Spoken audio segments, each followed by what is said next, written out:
So once we change our attitudes, we can begin reconstructing our behaviors. One obvious behavior change is diet.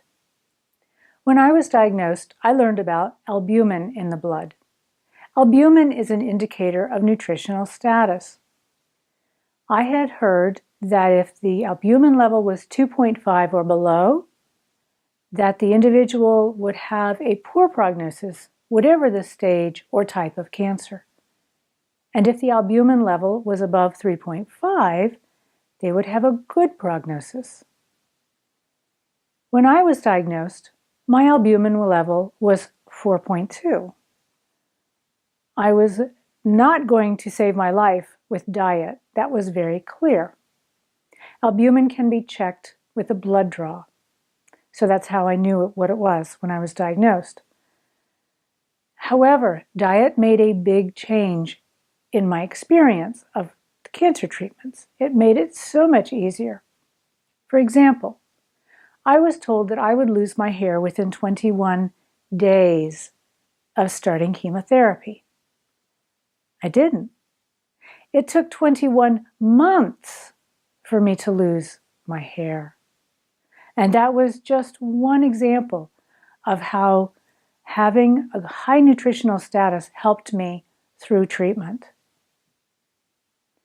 A second behavior change is having a spiritual practice. For me, I realized that all my spiritual practices were based in my head, and I needed to get into my body. So I adopted a new spiritual practice. It involved straight spine, hands with the palms up, and I could be lying on my bed, sitting in a chair, standing in a grocery store line. As long as my spine was straight and my palms were up, I could do the practice. And it involves asking to have fears and doubts released, being filled with faith and trust, and being filled with divine healing energy. And then just sitting or standing or lying for 10 minutes, experiencing the sensations in my body without thinking about them. I found this to be a very healing practice for myself because I needed to get out of my head into my body for my body to heal. It's also a method for raising up life force energy in the body. A third behavior practice that we can start is to experience the physical sensations of our emotions in our bodies, as I talked about earlier.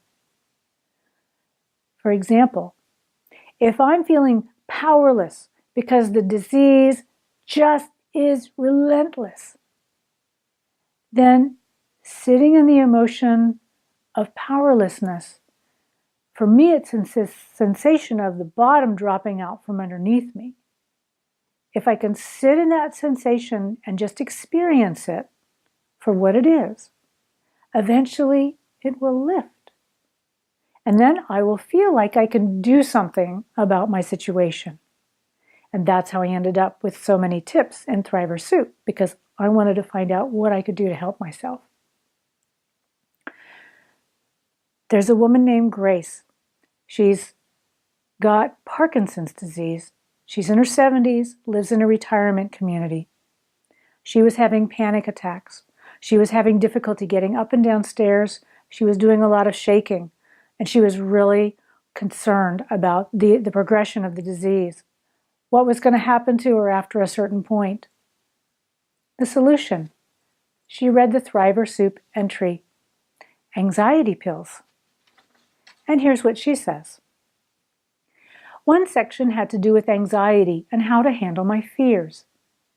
Thriver Soup suggests feeling my feelings, actually experiencing the sensations in my body, and to just let them be. Eventually, the emotions receded. I feel such gratitude for this practice. So changing our behavior can have a positive end result.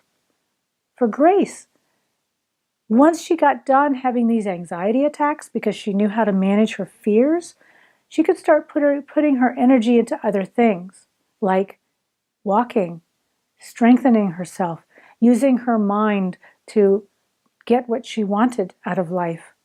She's stronger now. She's going up and down stairs. She has the energy and the will to do what she needs to do because she's not tied up with anxiety now. So once we change our attitudes and reconstruct our behaviors, we can begin to make major life choices. A major life choice might be ending an unhealthy relationship. It can be leaving a bad job situation. Or